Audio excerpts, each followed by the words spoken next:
yourself at this table for the first time. Welcome. Thank you very much. You're just in from South Africa. Yes. It was in Nelson Mandela hosted the premiere of Ali in South Africa. Did I read that you might buy a house there? I mean, that you. Oh yeah, I loved it there. Looking around, we looked Cape Town and Durban and Johannesburg, but definitely want to spend a few months out of the year in South Africa. The amazing thing about Ali is that he is a true international Absolutely. figure. South Africa, Europe, Asia. The only American that's welcome in almost every country in the world. The most welcomed American for sure.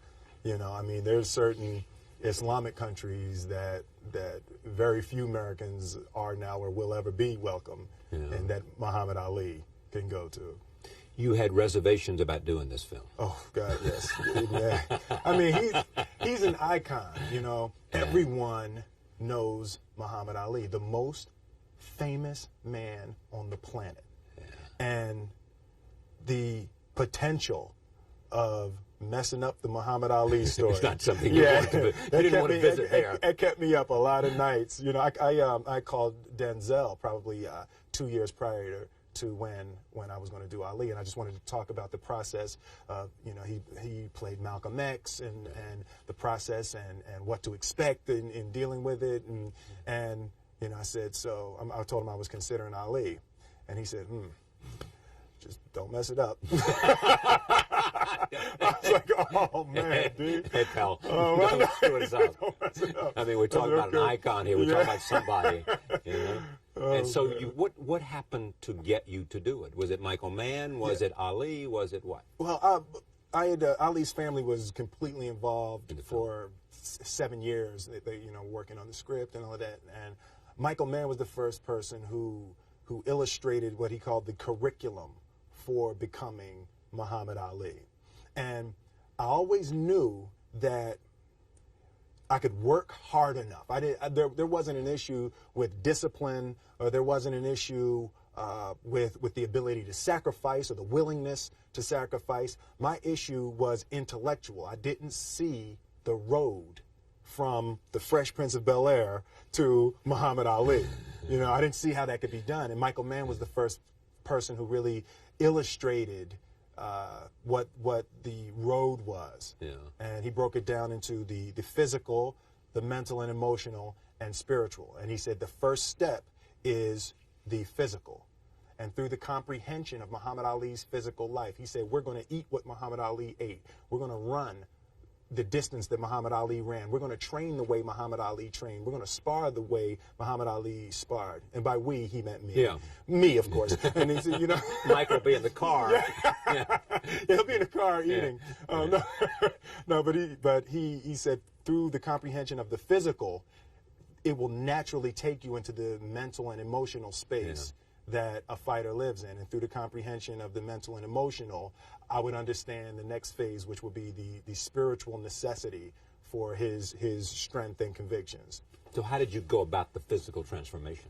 The first day we got Angelo Dundee was involved with the training, and we had Angelo just lay out how Muhammad Ali trained. Yeah, but did you go first? You are not as large as he is, right? Right. You're not as big. You are like 100 and.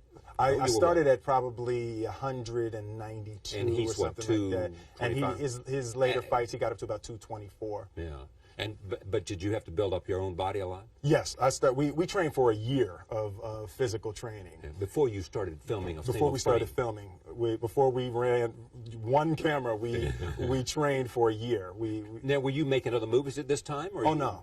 You were just focused on the training for a year. For a year. We had 6 a.m. would be a 3-mile run, and then we'd go in at 11 into the boxing ring. We do technical boxing training, sparring, and then 5 p.m. we would go into the weight room and we do weightlifting. Somebody told me that when you began this, you were pressing 175 pounds. Yeah, when you finished, you were up to like 3 1/4. Yeah, I got up. I actually hit 355 one day at my max. So that 355-pound bench press. I'm not there right now. Right. So what happened? That's my point. I'm coming. What happens after you have finished the film? and you're no longer doing that regimen. Right. What happens? Well, surprisingly, your body drops weight.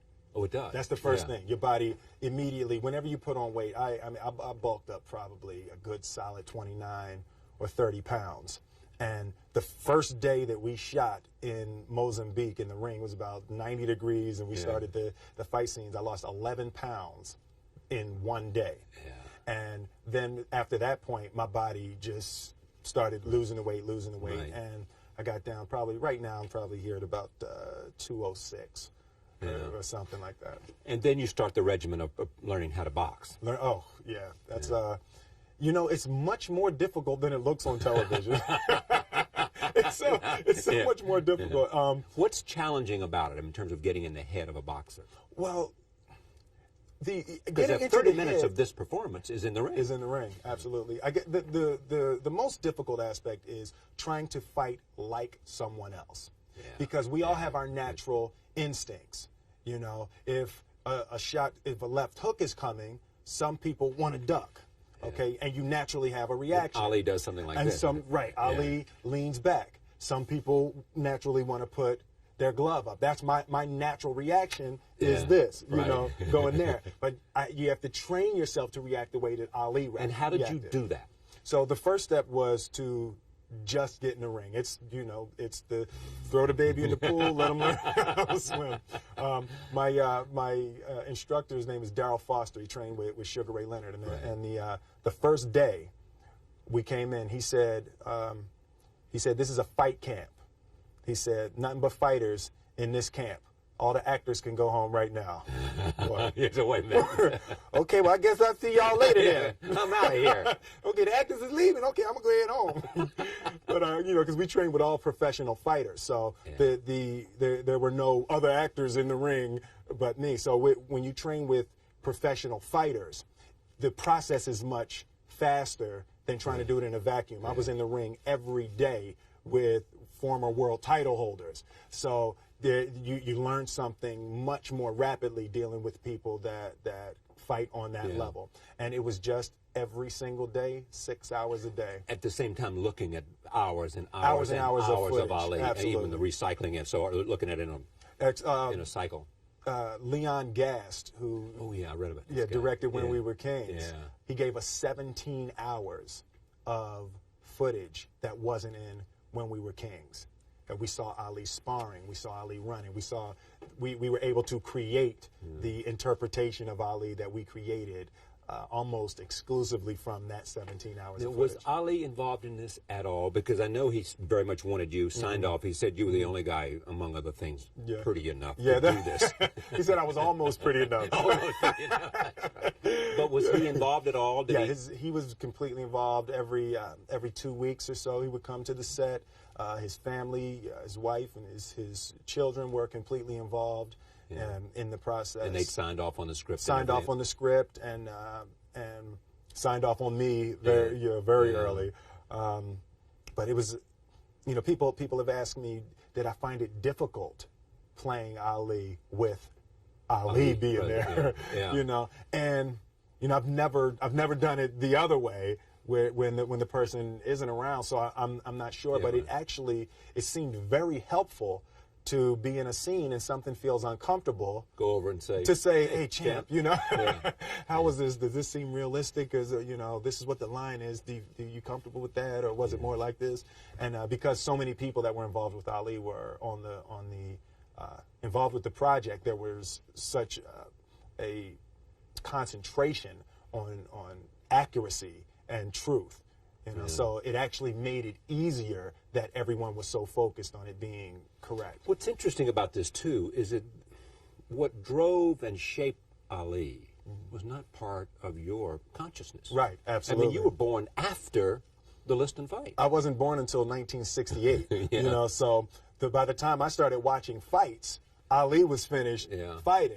So it was really difficult, and for me, the comprehension of the 60s was probably the most difficult aspect of the entire Civil rights process. in Vietnam. Absolutely. Just a comprehension of black people having to ride on the back of the bus. You know, I mean, I'm a child of rap music. Yeah. You know, Puffy has his own bus. You know what I mean? So it's like I couldn't even relate to the concept. Yeah. So how do you do it? How do you get inside the head of the time? As a testament to Michael Mann's brilliance, what he did is he brought in Geronimo Jijiga, who was formerly Geronimo Pratt of the Black Panthers. Right. And I sat for 3 or 4 hours with Geronimo, and he gave me the gem of brilliance that really put me in the place. He said that the state of mind was that war had been declared on Black America in the 60s. Right. He said war had been declared. Fire hoses, dogs, domestic terrorism, the bombing of the church in Birmingham, Alabama. He said that was full-scale war. And he said that was our mindset. And that was a real epiphany for me. It exploded in my mind. I said, that's why Ali is not going to Vietnam. If my wife and children aren't safe here, why would I go somewhere else to fight another war with some Viet Cong that I ain't got no quarrel with? Right. He also said this amazing thing too, as you know. They said, do you know where Vietnam is? And he said it's in the television. It's on TV. It's in the television, yeah. Which is almost a kind of surrealistic sense of what the impact of television in that war had at the time. There was also finally the transformation into Ali, the transformation of understanding Islam. Absolutely. And Ali.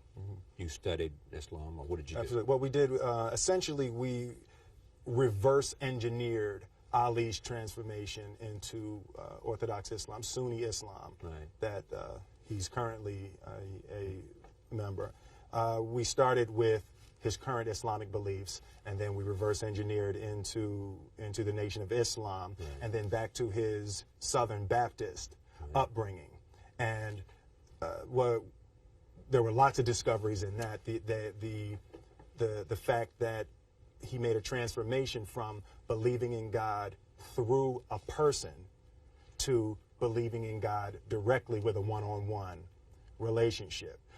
As you grow up as a child, you believe in God through your mother or your grandmother or your father, and then eventually you grow into your own understanding. Well, he started not unlike me as a mama's boy, you know, and the belief was through his mother, and the difficulties in the relationship that he had with his father created the necessity for his relationship with Elijah Muhammad. Yeah.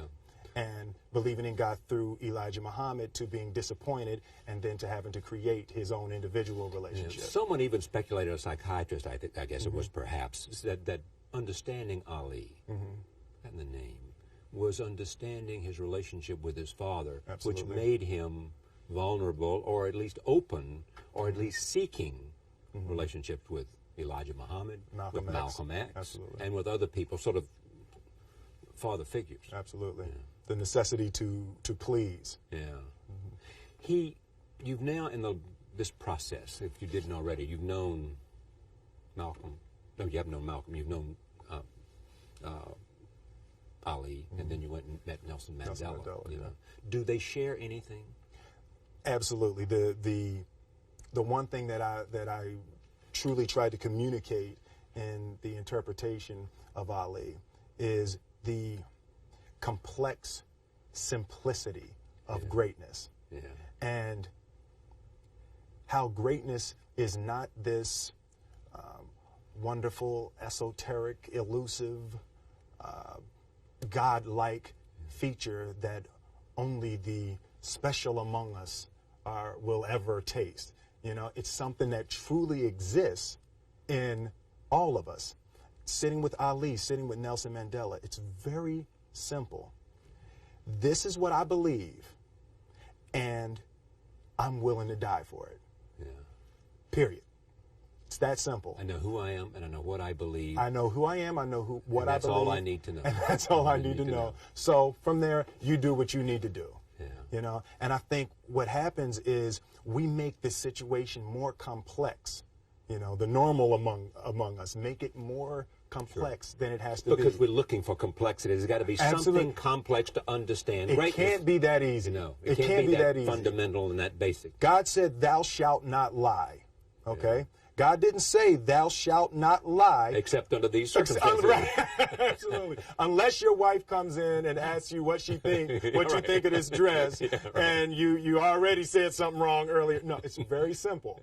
And if you believe, thou shalt not lie, you either believe it or you don't. There is this about Ali, too, is this extraordinary self-confidence. How much of that was a fundamental belief that he had about himself, and how much of it was somehow a sense that I have to believe this or I will not prevail? I think that there's absolutely an element of, if I don't convince myself that, if I don't convince myself that I can beat Sonny Liston, I'm not going to be able to beat Sonny Liston.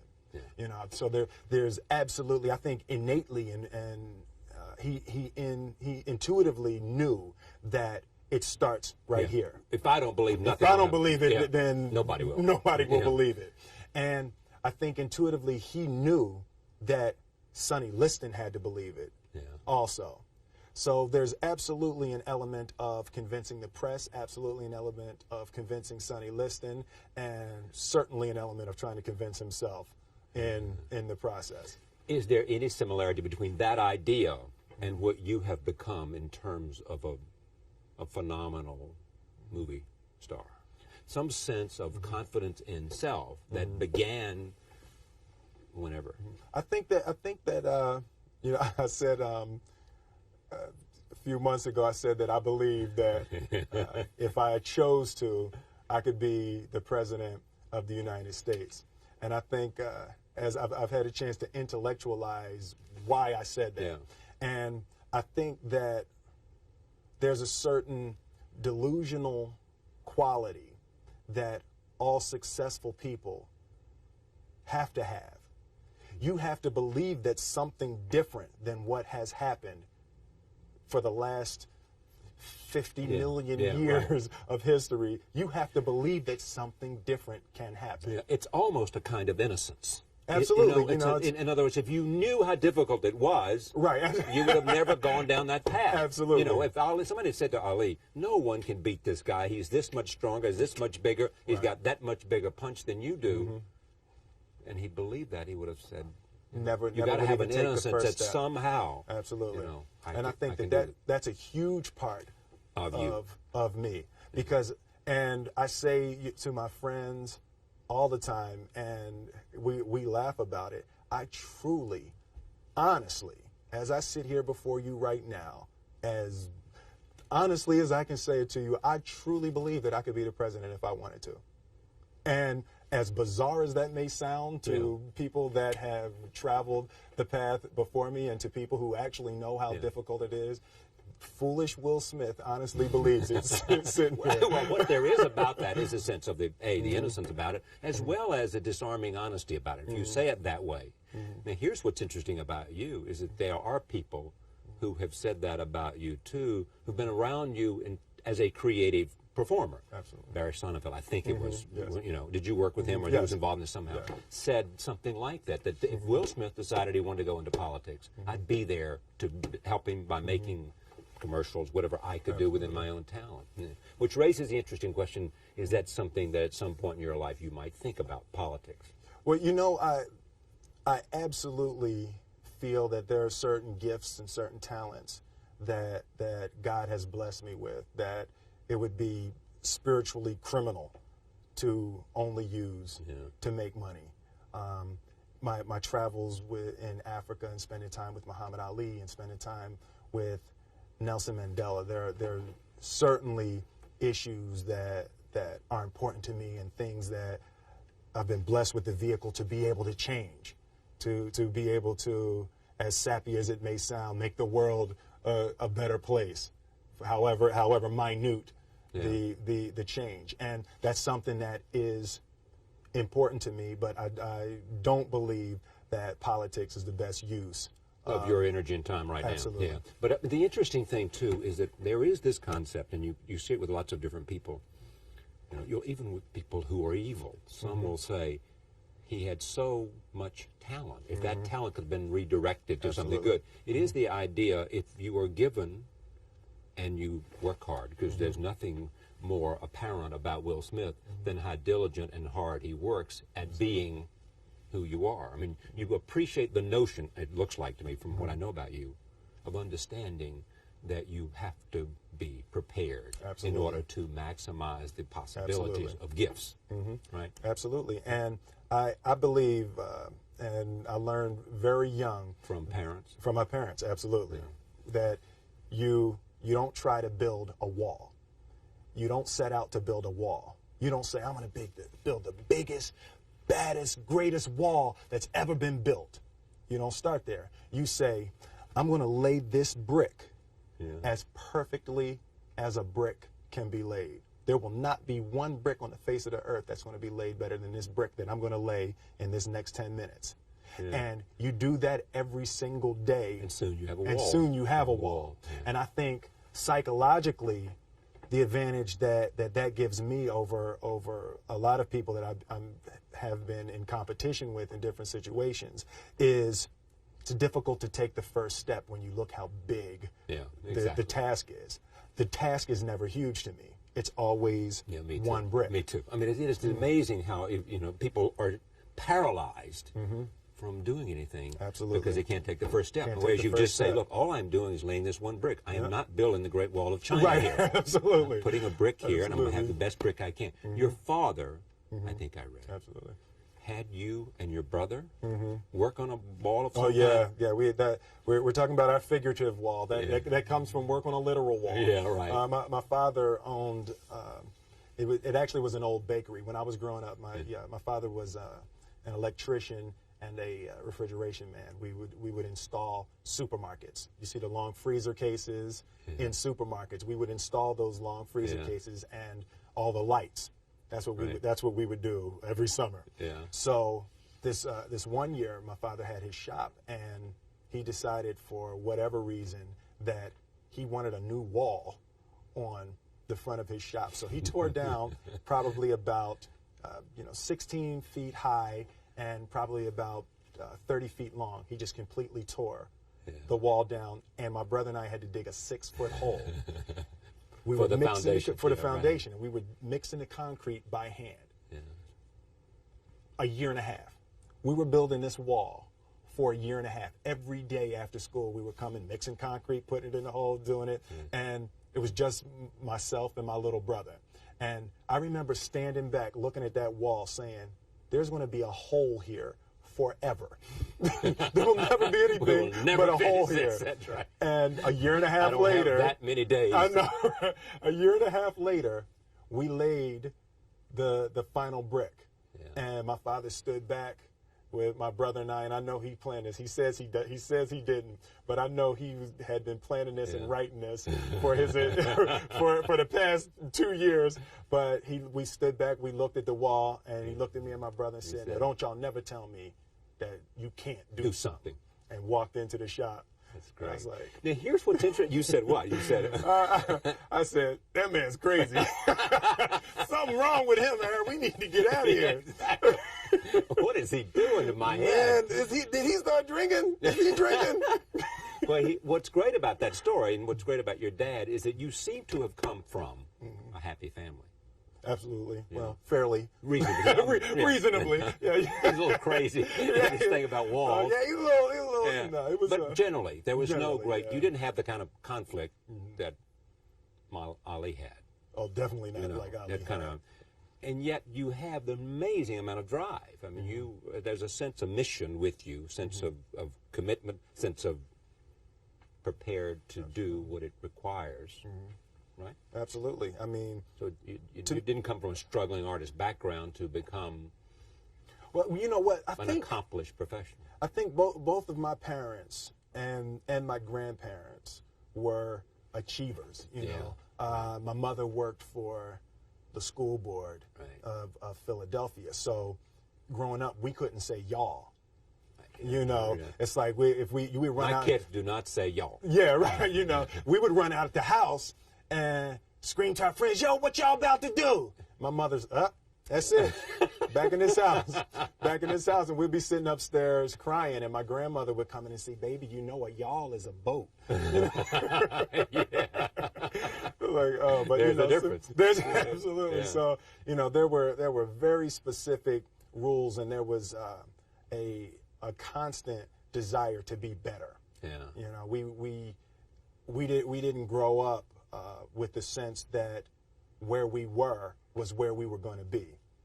We grew up with the sense that where we were almost didn't matter, because we were becoming right. something greater.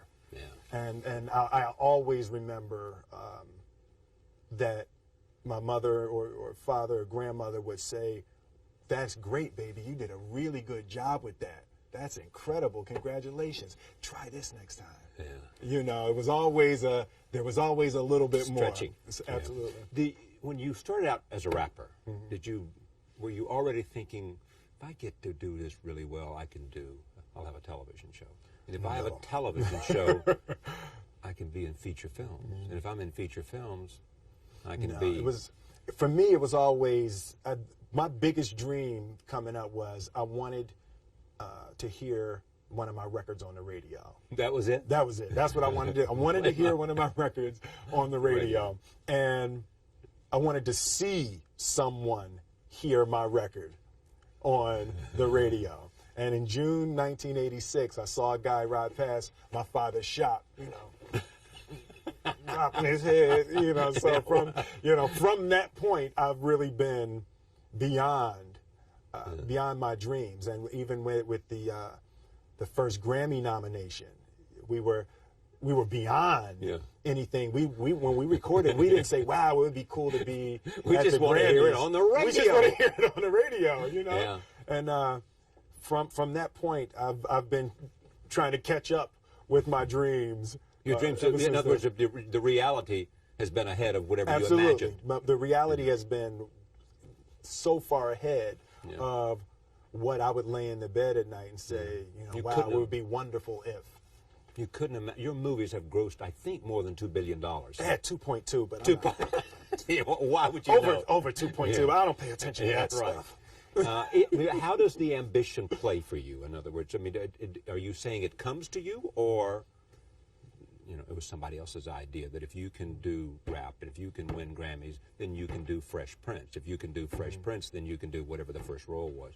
And if you can do that, then you and Tommy Lee Jones can make Men in Black. I think with me, I'm motivated by fear. Fear. Fear of what? Fear of fear. I hate being scared to do something. Yeah. I hate that feeling of the feeling that I had before I had a meeting with Quincy Jones, because it was really Quincy Jones and a guy named Benny Medina and Jeff Pollack came with the idea for the Fresh Prince of Bel-Air. And I hated being scared, that I didn't want to even take the meeting. Yeah. There were opportunities during when my first year as a rapper. Bill Cosby and the people on the Cosby Show had seen my music video and called me to be a character to come and try out for the Cosby Show. And just every time it was set up, for some reason I couldn't make it.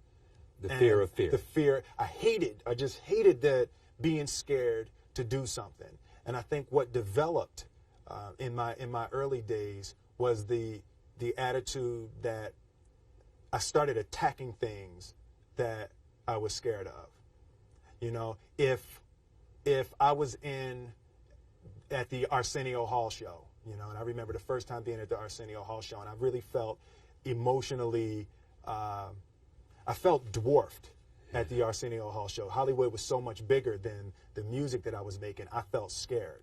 And so I walked right up to Arsenio. "Well, what's up, man? What's going on, man? My name is Will Smith. I'm gonna be a big dog out here in a minute. You don't know me yet, but I'm gonna be big." Yeah. And I started developing the habit of attacking things that I was scared of.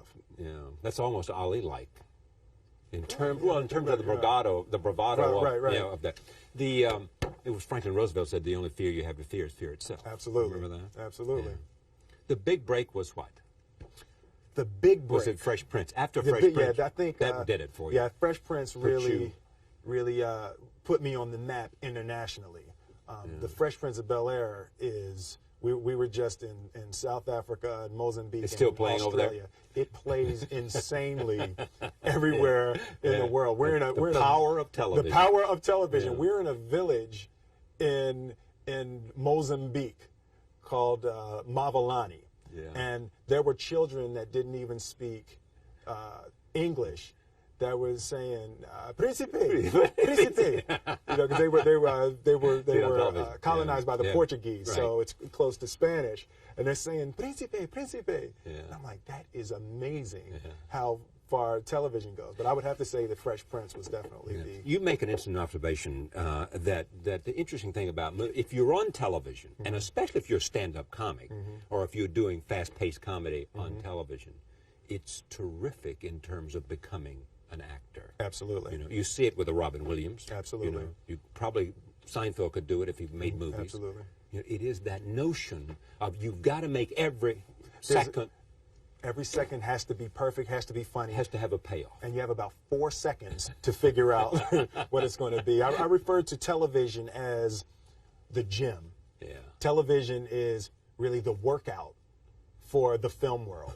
It's where you develop the muscle. It's where you develop the muscle. Right. And Martin and I, the fact that we had television experience was the only reason that Bad Boys was able to be successful, because we were writing it every single day on the set, but we were trained. Yeah. We were trained to create quickly, to move, and to shoot. And when you get into the film world, all of a sudden you have time. You know, they say, well, no, slow down. Let's do another take. Yeah.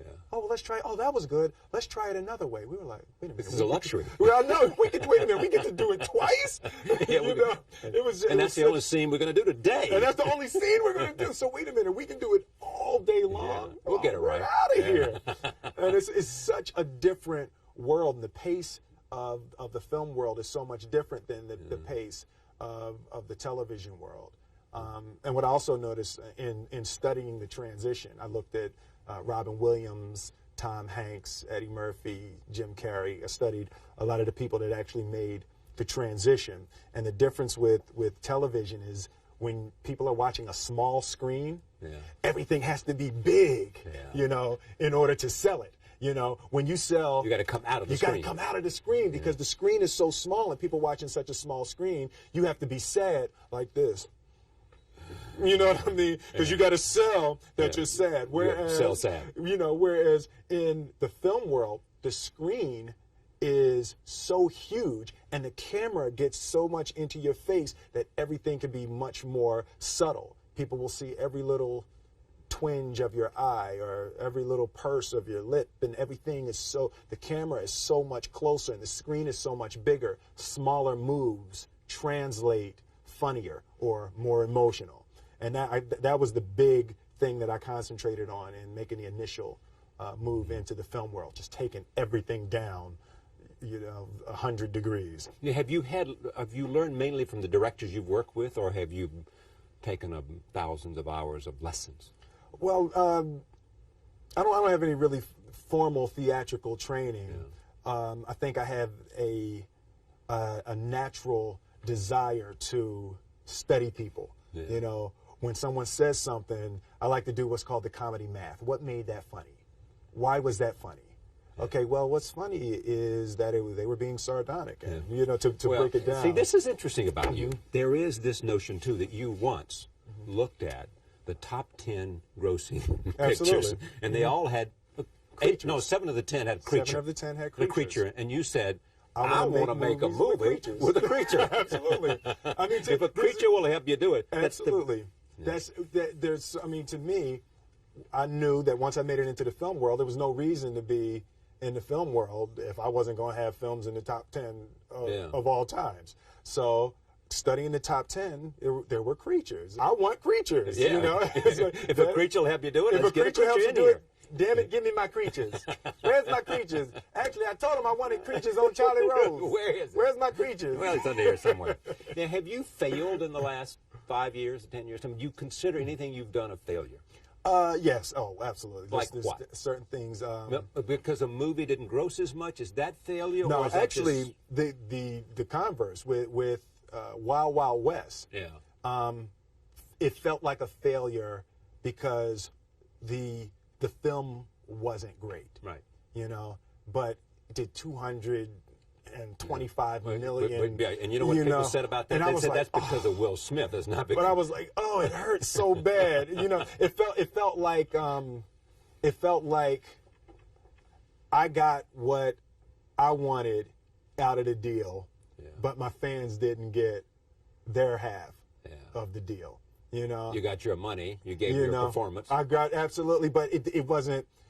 The relationship that I have with my audience is you come to the movie to see me, you don't ask any questions, you just go to the movie theater, and I guarantee you I'm going to give you something that you're going to enjoy. And you don't think you gave them that even though they paid their money to come see it? Absolutely. And that hurts more than anything.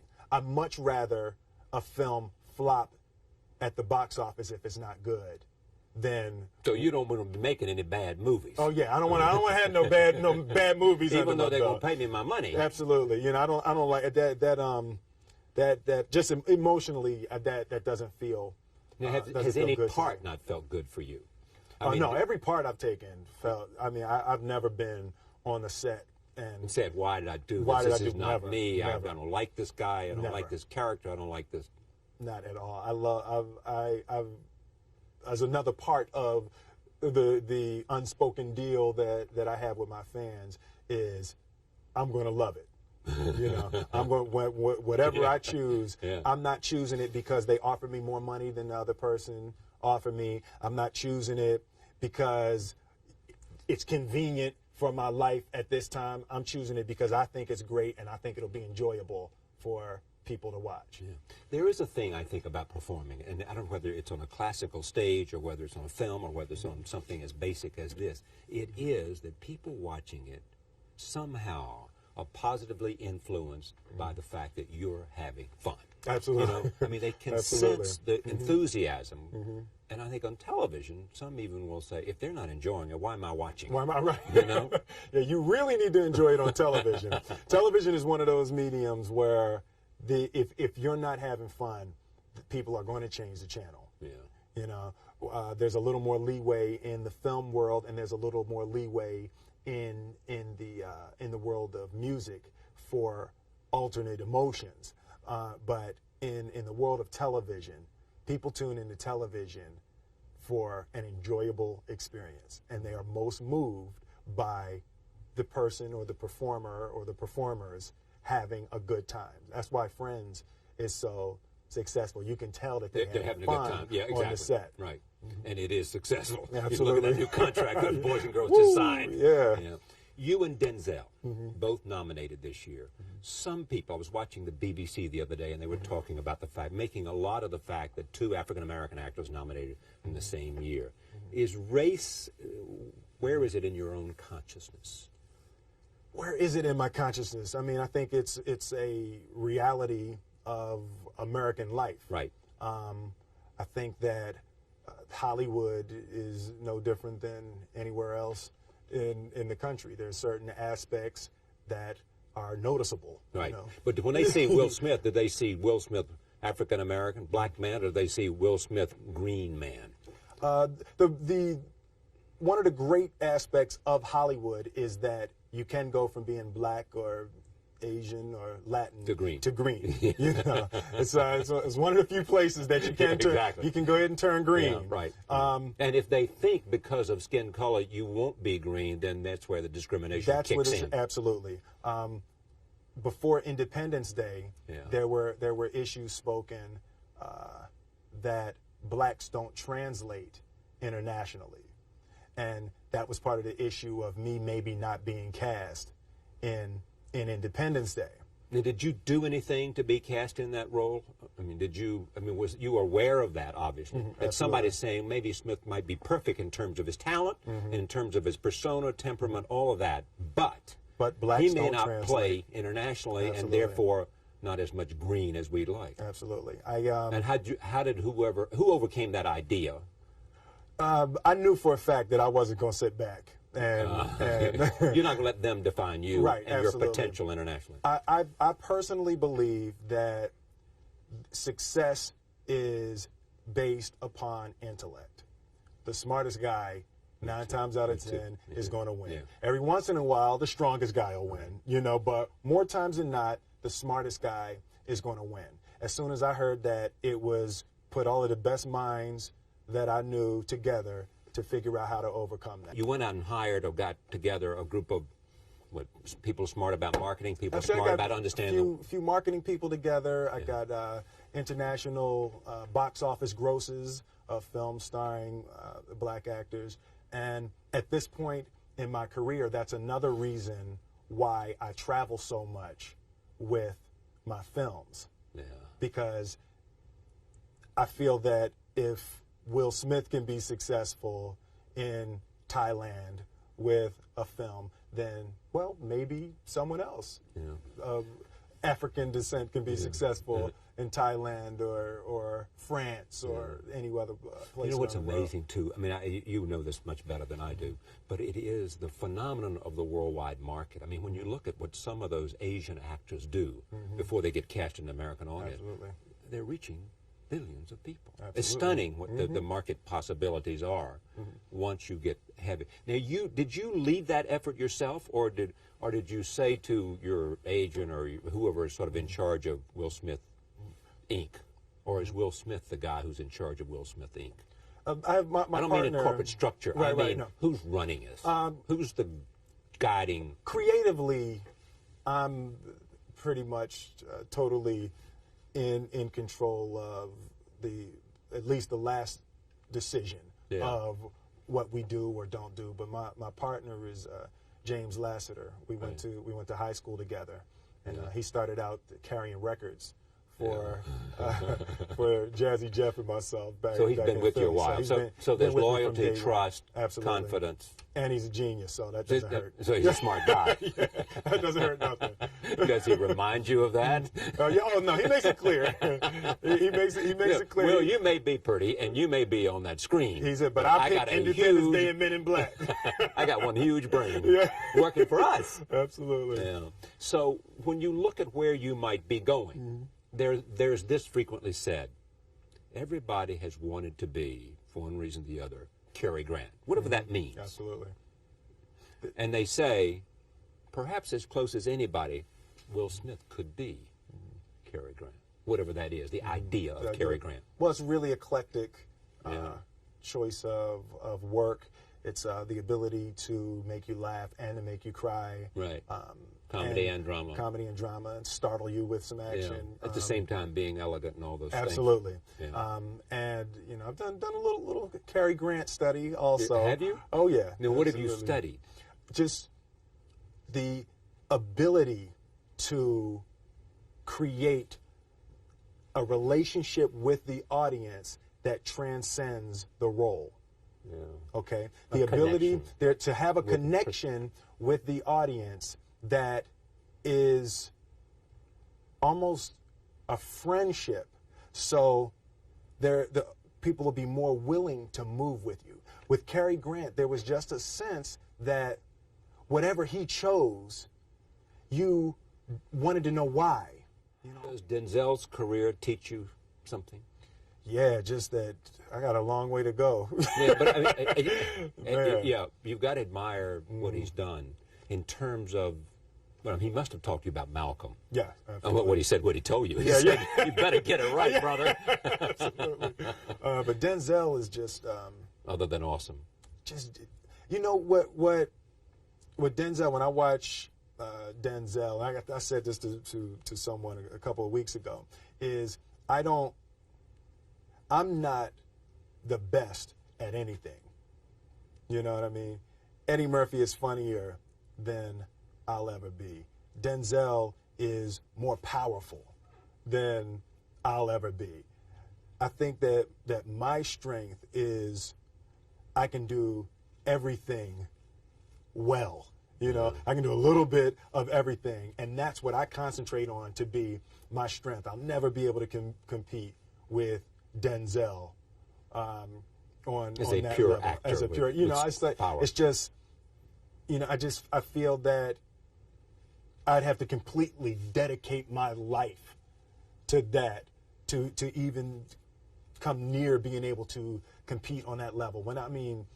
There's moments that I watch with Denzel and I look at it and it almost makes me mad. I'm like, how does he know that? How did, like the choice in Hurricane with the phone, when he put the phone on the glass in Hurricane, but he chose not to audibilize. Yeah. I was like, so you're watching damn. It's just where did that come from? Yeah. It came from him, not from someone else. Absolutely. Yeah. It's just he was just his there. own genius that made him understand absolutely. That. Yeah. You once said also that Robin Williams is a career. Mm-hmm. Absolutely. That's worth paying attention to. Just the eclectic nature of from comedy to drama of his choices. Mork from Ork, to Awakenings. Yeah. And that's range. And that's where I want to be in that type of career. Same, with Tom Hanks, Joe and the Volcano, to Philadelphia. And that's just pure range. Having finished this film, tell me how it changed you. What did you come out with? The experience beyond giving a performance of your life, and the experience of diving into the life of a living human being, right. But coming away with some sense of this was a very special man, and Absolutely. I have to rise to the occasion and not disappoint right. not only him and his family, but billions of people who care about him because of what he was. Absolutely. I think having the opportunity to study greatness. Yeah. An exhaustive study. Yeah, you were doing that. Oh yeah. You were taking those punches. Oh yeah. No, there's anytime you have that opportunity, there's certain intricacies that will make clear who you are. It becomes that much more clear who you are in comparison to the individual that you're playing. For me, it made it very clear who I am. I've been to my physical and emotional and spiritual and financial ends with this film. The definition of who I am is very clear to me, and it also redefines who I want to be, in that I know for a fact that I'm stronger than I thought I was. You can't help but ask yourself the question, what would I do if I was in Muhammad Ali's shoes? Would I have been strong enough to stand up to the United States? To stand up to the United States, And for me, the answer is at 25, absolutely not. Yeah. Just It's when not I was a 25, courage that I had at 25. Didn't have it. And I'm a little closer to saying maybe yes right now. Specifically because you've learned something about yourself, and you've gained some strength that you can't be scared to die for the truth. The truth is the only thing that's ever going to be constant. And you can't fear what might happen to you if you were to tell the truth. Because what happens to you if you don't tell the truth is worse than telling the truth will ever be. And that's what became clear to me in making this film, and that redefinition of who I am and who I want to be. Thank you for coming. Thank you very much for having me. Will Smith, star of Ali, Academy Award nominee for Best Actor. Thank you for joining us. See you next time.